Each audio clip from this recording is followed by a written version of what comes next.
कैसे है सब? ठीक है। अच्छे अच्छे आप ये भी अच्छे हैं, बाकी सब अच्छे हैं। पहले तो यहाँ के जो आयोजन किया है शुरू से लेकर के जो सब्जियां भी नीचे कटिंग करके हमें खाना परोसने वाले हैं, यानी शुरू से लेकर के एंड तक जो भी व्यक्ति बड़ा से छोटा काम, कोई भी काम छोटा नहीं होता, जिन लोगों ने इसमें सहायता की है उनके लिए एक बार तालियां बजाएं और दूसरी खुद के लिए बजा दीजिए ताकि आप आए भी होगा। जितने लोग हैं ना उतनी तालियों की आवाज नहीं आती घर में, पहले से देखा। और ताली बजाने की जो फायदा है ना खुद को ही होगा, पड़ोसी को नहीं होगा, जो लगेगा होगा।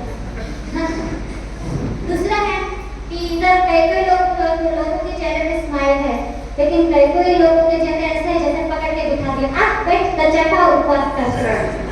ऐसा है क्या? सब अपनी मर्जी से आए हैं ना? हाँ, तो चेहरे पे स्माइल बनाएगा। हाँ, ऐसा लगा अभी समझ में आया थोड़ा थोड़ा। पहली बार शिविर किया वैसे कितने लोग जो पहली बार शिविर में आए? काफी लोगों का पहला शिविर है। दूसरी बार तीसरी बार किया वैसा कितने लोग? बहुत कम लोग, यानी कि बहुत ज्यादा लोग नए हैं, कम लोग दूसरी बार शिविर किया हुआ है। दूसरा, एक बार मुझे जानने में शिविर में बहुत मजा आता है, चलो हम जानते हैं। हाँ, फैमिली में कितने लोग आए? फैमिली में पूरे फैमिली आए हो, यानी कि मम्मी पापा बेटा बहू बेटी दादा जो भी है, खड़े हो जाइए जो फैमिली में आए।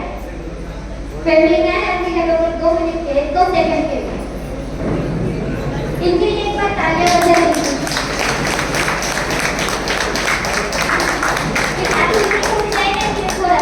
बैठिए। कपल में कितने लोग आए? Husband wife.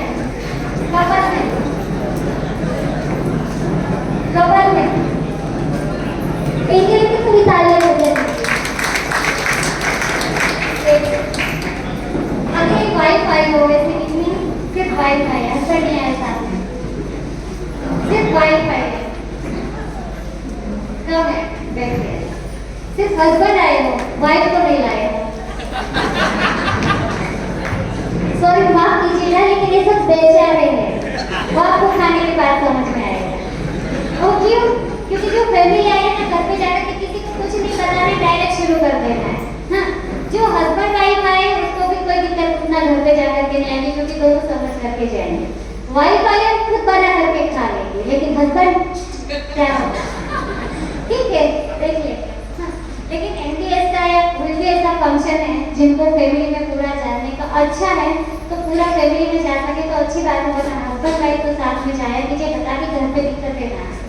हाँ, और दूसरा है जैसे हमारा फैमिली है, वैसे ही अशोक सर है, उनका फैमिली है ना, पूरा फैमिली जुड़ा हुआ रहता है ना, तो कोई भी कार्य में आगे बढ़ने में बहुत आसानी रहती है ना? Please smile. दूसरा है, जैसे मैं आपको थोड़ी सी प्रोडक्ट के बारे में जानकारी दूंगी, और यहाँ से जो भी प्रोडक्ट आपको बता रही हूँ वो कोई दवाई नहीं है, छोटे से बच्चे को भी आप दे सकते हैं। हाँ, ये कोई दवाई नहीं है, आपको इसका इस्तेमाल आपको अपनी सूझबूझ से, यहाँ से तो मैं बता ही रही हूँ, लेकिन फिर भी अपनी सूझबूझ से और अपने शरीर को कैसे कंफर्टेबल है, यहाँ पे सब अनुभव से चलता है ना? तो खुद को अनुभव करके देखना पड़ेगा। जो मेरे पे 100% फिट बैठा हुआ आप पे भी बैठेगा ऐसा बोल नहीं सकते, क्योंकि आपको खुद का अनुभव खुद को करना पड़ेगा। एक ग्रीन जूस मसाला, इधर आप जो पीने वाले हैं, सेशन कंप्लीट होगा, बाद में आपको ग्रीन जूस मिलेगा यहाँ से। पहले कितने लोगों ने पिया है ग्रीन जूस? काफी कम लोगों ने। हाँ, लेकिन ग्रीन जूस का टेस्ट बहुत अच्छा रहता है, करिएगा मत, पानी पूरी के गप्पे याद आएंगे, गोल गप्पे। हाँ, तो वैसा टेस्ट रहता है, लेकिन कभी कभी क्या होता है कि हमसे ऐसा टेस्ट बन नहीं पाता है, या कभी कभी ऐसा हालत होता है कि हम बना नहीं पाते हैं, तो इमरजेंसी के लिए या दिन में 1-2 बार कभी पीना है तो पी सकते हो। तो हाँ, तो आज ये आप बना करके पी सकते, जब भी पीना है, ये पाउडर फॉर्म में है, क्योंकि कभी कभी ये दिक्कत रहती है कि घर पे नहीं बना, मेहमान आ गए, कुछ ऐसा रहा, तो कुछ और थोड़ा सा चेंज हो जाता है हमारा खाना पीना, तो इसमें छुट्टी नहीं मिले और हमको अवेलेबल अच्छे से और जब लेना है तब ले सके, उनके लिए पाउडर है, ग्रीन जूस रेडी पाउडर है, जो आप पीने वाले उनका ये पाउडर है। सब सब्जियाँ जो उनमें लगती है ये सब इनमें भरी हुई है। उसमें अगर आपको थोड़ा सा ज़्यादा टेस्ट है तो घर पे थोड़ा सा और नमक वगैरह जो भी आपको टेस्ट पसंद है आप मिला करके ले सकते हैं। आंवला पाउडर, हाँ आंवला के बारे में सब जानते हैं, किसी को बताने की जरूरत नहीं कि कब लेना कैसे लेना है, हाँ?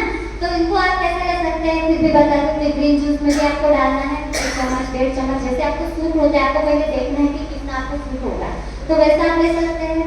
दूसरा है कि आप ऐसे ही रात को सोने के टाइम लेना है, दिन में कभी भी लेना है पानी के साथ, तो ऐसे भी ले सकते हैं।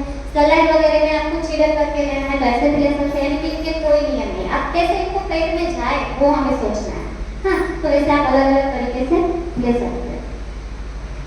यह जूस मसाला, कभी कभी क्या होता है जूस हम घर पे बनाते हैं लेकिन ऐसा टेस्ट नहीं आता जैसा हमें चाहिए, हमें भाए, हाँ? तो उनके लिए जूस मसाला है, आपको जूस सब्जी का निकालना है और ये मसाला ऐड करना है और घोल करके फिर आपको टेस्ट अच्छा आएगा, पी सकते हैं डायरेक्टली। यह है डिटॉक्स पाउडर, यानी कि यहाँ पर आपको एग्मा के बारे में तो बताया जाता है, लेकिन शॉर्ट में बताऊँ तो एक बार शिविर में 5 दिन का शिविर था, एक आंटी आए हुए थे, उनकी उम्र शायद 55 के आसपास थी और उनको एग्मा से भी पेट साफ नहीं हो रहा था, तो उन्होंने क्या किया, मैंने उनको बोला कि आप ट्राई करो डिटॉक्स पाउडर लीजिए, रात को 1 से 1.5 चम्मच लिया उन्होंने, उसका अच्छे से पेट साफ हुआ। यानी कि एनिमा तो हमें लेना ही लेना है, लेकिन कभी ट्रैवलिंग किया या कभी एनिमा से भी काम नहीं बना तो ये पाउडर का भी यूज कर सकते हैं। स्पिरुलिना, इनको आपको बिटवेल में है, यूरिक एसिड में है, इनमें लेना है, एक कैप्सूल फॉर्म में भी रहता है, तो किसी किसी का सवाल रहता है कि तो दवाइयाँ हुई, तो दवाइयाँ नहीं है, इसका जो कैप्सूल का जो कवर है वो भी चावल का जो रहता है ना पानी उनसे ही बना हुआ है, तो ऐसा कोई वो नहीं है कि बाहर जो कैप्सूल मिलता है वैसे ही नुकसान करेगा, तो कैप्सूल फॉर्म में भी मिलता है, पाउडर फॉर्म में भी मिलता है, लेकिन पाउडर फॉर्म में ज़्यादातर लोग पी नहीं पाते क्योंकि उनका टेस्ट उतना थोड़ा सा वो गंदा जैसा लगता है ना, तो इसलिए कैप्सूल में इसको बनाया। इनको भी आप सुबह दो, रात को दो, ऐसा या दिन को दो, ऐसा ले सकते हैं। ऐसा प्रोडक्ट है, कोई दवाई नहीं है, कोई कौन से रोग में लेना है कौन से रोग में नहीं लेना है ऐसा भी कोई नियम नहीं है, यहाँ से जो भी आपको बताया जाता है खाने के बारे में या कोई भी प्रोडक्ट के बारे में तो सब ले सकते हैं, हाँ? इसमें कोई बंधन नहीं है। दूसरा है मेरा एक्सपीरियंस बताओ, पापा ने तो थोड़ा बहुत बता ही दिया है लेकिन फिर भी थोड़ा सा रिपीट करती हूँ। मेरा जो प्रेगनेंसी का टाइम है वो विदाउट मेडिसिन पूरा, यानी कि जो कैल्शियम वगैरह की भी दवाइयाँ देते हैं ना वो भी मैंने नहीं ली। वो कैसे मैंने नहीं ली, मुझे डॉक्टर ने दी थी, डॉक्टर को भी मानना है हमें क्योंकि उनके तरीके से भी थोड़ा सा चलना है, तो डॉक्टर ने मुझे दी थी लेकिन उनसे मुझे कब्ज हो जाता था, फिर डॉक्टर को मैंने बताया कि पता नहीं मुझे कब्ज क्यों हो रहा है, खाना तो सही हो रहा है लेकिन मुझे कब्ज फिर भी हो रहा है, तो डॉक्टर ने बताया कि इससे ये दवाई से होता है और यहाँ पे दवाई टेबलेट बंद कर दीजिए और लिक्विड फॉर्म में दीजिए। फिर मैंने क्या किया, वो तो थी तो जो हमें खाना था वो तो खाने में भी हमें मिल सकता है, तो दवाई बिल्कुल बंद कर दी और खाने में जो हमारा नेचुरली खाना रहता है, फूड रहता है, यानी सब्जी वगैरह फ्रूट्स वगैरह वही लेना शुरू किया, तो वो भी दवाई थी, मुझे पूरे 9 महीने में एक भी दवाई की जरूरत नहीं रही। फिर प्रेगनेंसी टाइम के बाद ईश्वर को भी मानना है क्योंकि श्रद्धा के बिना कुछ भी नहीं होता है ना, श्रद्धा हुई ना एडीएस में तो वही काम करेगा, अगर आपकी श्रद्धा और विश्वास रहा तो एडीएस आपको 100% स्वस्थ करेगा, अगर आपको श्रद्धा विश्वास नहीं रहेगा तो एडीएस आपको कुछ नहीं कर सकता, हाँ? क्योंकि श्रद्धा और विश्वास से जो भी कार्य करे उनको श्रद्धा और विश्वास से करना है। तो वैसे मेरे प्रेगनेंसी टाइम में डिलीवरी का टाइम आया तो हमें जो फॉलो करना था खाना पीना उसका ठीक से किया 9 महीने, लेकिन हम आध्यात्मिकता में भी मानते हैं तो हमारे जो बुक है उसमें भी प्रार्थना लिखा है और खान पान भी सही रहा, तो हम हॉस्पिटल में गए थे सुबह 5 बजे, पेन उतना ज़्यादा नहीं था, डॉक्टर ने चेक किया तो उन्होंने बोला शायद आपकी डिलीवरी आज होगी नहीं है, पेन ऐसे ही नॉर्मल जैसा है, शायद आपको वापस घर जाना होगा। हमने बोला ठीक है, डॉक्टर बोले एक डॉक्टर के रुके, हम रुके, फिर डॉक्टर फिर भी बता रहे थे थोड़ा सा पेन और बढ़ा, डॉक्टर बोले कि शायद रात को 4-5 बज जाएंगे, दोपहर के बाद के 4-5 बज जाएंगे। मम्मी ने बोला ठीक है, उसमें तो हम कुछ कर नहीं सकते, लेकिन मेरी डिलीवरी दोपहर को 12:30 बजे हो गई। डॉक्टर लोग भी आश्चर्यचकित थे कि कैसे हो सकता है, इम्पॉसिबल नहीं था और हो गया ऐसा। तो इतनी नॉर्मल, कोई भी तकलीफ नहीं, कोई भी दवाइयाँ नहीं और कोई भी दिक्कत के बिना मेरा नॉर्मल डिलीवरी हुआ। वैसे नॉर्मल होता है सबका, ऐसा नहीं है, लेकिन बिना दवाई का अभी जो दवाइयों की जरूरत रहती है वो नहीं रही, क्योंकि सही खान पान, और सही खान पान ऐसा नहीं था कि मेरा प्रेगनेंसी टाइम शुरू हुआ तभी से मैंने शुरू किया। बचपन से मुझे पापा के घर से भी ऐसी आदत थी कि बाहर का खाना, मुझे जो फूड रहता है ना, अभी लड़कियाँ ज़्यादातर फास्ट फूड खाते हैं, पानी पूरी वगैरह रहता है। वो पहले से ही मेरा आदत नहीं था, मेरा घर में ऐसा वातावरण नहीं था कि बाहर का पैकेट लेकर के कुछ भी खाए। तो पहले से भगवान को पता होगा शायद मुझे ऐसे घर में जाना है, तो ऐसे ही रेडी किया। ससुराल में आकर के मुझे ऐसे खाने छोड़ने में या लेने में कोई दिक्कत नहीं, क्योंकि आदत ही ऐसी नहीं थी। तो ऐसा नहीं है कि आपको प्रेगनेंसी टाइम शुरू हो तब से खाना सही करना है, आपको पहले से यानी कि कम से कम 1 साल पहले से जो आपका टाइम है वो पकड़ना है। तब से पहले से नहीं किया, ठीक है गलती हो गई, हो गया, नहीं सुधार सकते, लेकिन कम से कम 1 साल पहले से, ऐसा नहीं कि प्रेगनेंसी रहे बाद से सही खाना खाना है। हाँ, आपको 1 साल पहले से आपको अपने बॉडी को ठीक करना है, बाद में आपको धीरे धीरे जा करके हमें पूरा जो 9 महीना रहता है अच्छे से कवर कर सकते हैं, क्योंकि आदत रहेगी। वरना डायरेक्ट डिलीवरी प्रेगनेंसी के टाइम से शुरू करेंगे ना तो थोड़ा मन भी नहीं करेगा हमारा, हमें भाएगा भी नहीं, टेस्टी फूड खाने का मन करेगा, मसाले खाने का मन करेगा, तो डायरेक्टली कुछ भी छूट नहीं सकता। फिर मेरी डिलीवरी के बाद प्रॉब्लम ये आई कि नॉर्मली यूरिन पास नहीं हो रहा था, यानी 5-6 घंटे बीते फिर भी नहीं हुआ। फिर डॉक्टर को बोला, तो डॉक्टर ने जैसे एनिमा का छोटा पाइप है ना, तो उसको तो मैं पहले से जाती थी तो डर नहीं लगा, उनसे यूरिन निकाल, लेकिन फिर भी 1 दिन गया, 1.5 दिन गया, 2 दिन गया, नॉर्मली यूरिन पास नहीं हो रहा था। फिर डॉक्टर को बोला कि क्या है, कैसे होगा, तो बोले कि कोई दिक्कत वाली बात नहीं होता है, टेक्निकल प्रॉब्लम कभी कभी डिलीवरी के टाइम कुछ इधर उधर होता है तो हो जाता है। फिर मुझे याद आया और उन्होंने बोला कि सर्जन को बुलाना पड़ेगा, चेक करना पड़ेगा कि प्रॉब्लम क्या है। तो फिर मम्मी को बीच में मैंने बोला कि मम्मी मैं कभी कभी नारियल पानी पीती हूँ ना, तो उससे मुझे जल्दी से यूरिन पास होता है और अच्छे से साफ हो जाए ऐसा लगता है, तो एक बार ट्राई करते हैं कि नारियल पानी मंगवा करके देखते हैं। तो मम्मी ने 2 नारियल पानी मंगवाया, नारियल पानी जैसे ही पिया वैसा मेरा नेचुरली जो यूरिन पास होना है वो सिस्टम शुरू हो गया, यानी कि उसमें भी मैं थोड़ी सी दूरी पे रह गई डॉक्टर के सर्जन के हाथ में जाने से, यानी कि भी भगवान की कृपा है। हाँ, वरना टाइम पे नहीं होता, 1 घंटे में ये काम नहीं होता तो शायद में सर्जन के हाथ में होती और फिर हम कुछ नहीं कर सकते, क्योंकि उनके पास जो नॉलेज है वो वही करना है, और इमरजेंसी बोल सकते हैं क्योंकि करवाना ही है। हाँ, इनके बिना तो नहीं चलेगा। तो ऐसे एक केस में ऐसे रिजल्ट पॉसिबल है कि आपको लगेगा ही नहीं, सुनने से विश्वास ही नहीं होगा। पहली बार सुनेंगे ना तो ऐसा लगेगा कि ये कैसे हो सकता है। मेरा तो ऐसा हुआ था, शादी के बाद तुरंत, मुझे पहले तो कुछ भी नहीं पता था इनके बारे में, तो शादी के बाद शिविर में जब जाते थे ना तो पापा के आसपास रहती थी तो लोग बोलते थे आकर के कि मुझे ऐसे कच्चा खाया तो ऐसा हो गया, जूस पिया तो इतना अच्छा हो गया, शुगर गया, बीपी गया, कैंसर गया। मुझे लगता था कैसे हो सकता है, मैं भी विश्वास नहीं कर पाती थी। लेकिन जैसे जैसे साथ में रही, जुड़ती रही, शिविर में लोगों के एक्सपीरियंस सुनती रही, तब जाकर के मुझे भी विश्वास हुआ कि नहीं, इट पॉसिबल है। हाँ, बाकी थोड़ी सी बातें अलग करते हैं, यहाँ पे खान पान की बातें वो होती ही रहेगी। हाँ, लेकिन हमारा स्वास्थ्य सिर्फ खान पान पे ही सही हो सकता है क्या, एक बात सोचने वाली है। हाँ, वो कैसे कैसे कि जैसे कि हमें कोई खरोच आई, एक्सीडेंट हुआ, कुछ भी हुआ, हाँ, उनको ठीक होने में कितना टाइम जाएगा? कम खरोच आई, कम लगा तो 1 वीक, 2 वीक, फ्रैक्चर वगैरह कुछ हुआ 1 महीना, 1.5 महीना, कुछ ज्यादा हो गया, बेड रेस्ट आया 1 साल, 2 साल, ठीक हो जाएंगे। फिर उनको याद करके हमें उतनी तकलीफ नहीं होगी जो उस टाइम में हम बता रहे थे तब तकलीफ हुई थी। दूसरी बात, अगर किसी ने हमें शब्द से हर्ट किया, भावना से हर्ट किया, हाँ, तो क्या होता है? वो जब किया तब तो तकलीफ होती है, लेकिन बाद में याद करके और डबल तकलीफ होती है। होती है, कितने लोग मानते हैं? हाँ, शारीरिक तकलीफ तुरंत ठीक हो जाएगी, बाद में हमें याद करने से भी उतनी तकलीफ नहीं होगी, लेकिन शब्दों से किसी ने हमें हर्ट किया या भावना को हमारे हर्ट किया या सबके सामने हमारा अपमान हुआ, वो याद करने से डबल तकलीफ हो जाएगी, है ना? तो ये हमारे लोगों पे बहुत असर करता है। इसका मैं 2-3 एग्जाम्पल दूंगी कैसे मैंने सुने हुए, शायद मेरे शब्द इधर उधर होंगे, टाइमिंग इधर उधर होगा, हाँ, लेकिन मेरा कहने का तात्पर्य क्या है, आपको वो पकड़ना है। स्वामीनारायण संत ज्ञानवत्सल स्वामी, हाँ, आप लोगों ने कोई सुनते होंगे तो मुझे पता नहीं, तो आपने शायद सुना भी होगा।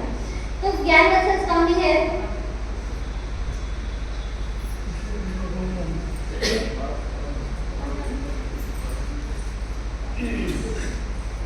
तो ज्ञानवत्सल स्वामी है, उन्होंने ये सुनाया था और ये सच है कि उनके पास उनके भक्त आए, उनको घुटने का प्रॉब्लम था, तो फिर क्या हुआ, स्वामी संत से बात की उन्होंने, नजदीक होंगे फ्रेंड सर्कल, यानी कि मिलते जुलते होंगे, पर्सनल मिलते होंगे। तो उन्होंने बताया कि मुझे घुटने में प्रॉब्लम है, कितनी भी दवाइयाँ करवाई, टेस्ट करवाए, कुछ समझ में नहीं आ रही, कुछ पकड़ में नहीं आ रही कि घुटने में क्या प्रॉब्लम है। हाँ, तो उन्होंने बोला संत ने कि आप बात ऐसे ऐसे हो रही थी, तो संत ने पकड़ा उनको। पकड़ा क्या कि उनको ना उनके भाई को पैसे दिए थे, शायद 10,000 15,000 रुपये दिए हो, उन्होंने वापस तो नहीं किए, लेकिन उनके भाई ने ऐसा बोला कि आपने मुझे पैसे ही नहीं दिए। उनको तकलीफ हुई, उनके पास इतने पैसे थे कि 15,000 से कोई फर्क नहीं पड़ता, लेकिन तकलीफ हुई थी कि उन्होंने झूठ बोला कि आपने मुझे दिए ही नहीं। तो संत बोले कि आपको घुटने ठीक करने हैं? तो बोले हाँ 100%, किसको नहीं करने होंगे। तो बोले मैं जैसा कहूँगा वैसे करेंगे? तो बोले हाँ करेंगे।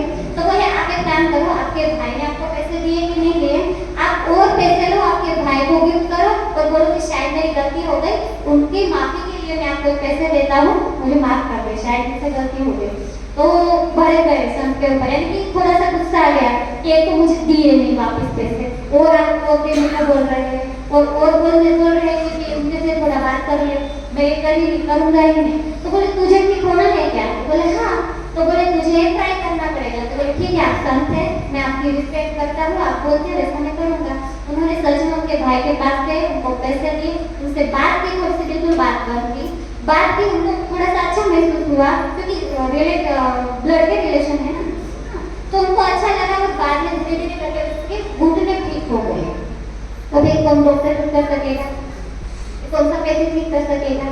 यानी हमें सही खान पान तो करना ही है, लेकिन हमारी सोच, हमारी जो भावनाएं, हमारे रिश्ते हैं, उनका असर भी हमारे ऊपर जो भी पड़ता है ना, वो रोग उसका बाहर आते हैं, क्योंकि मन में हमारा अंदर चलता ही रहता है, वो निकलता ही नहीं है।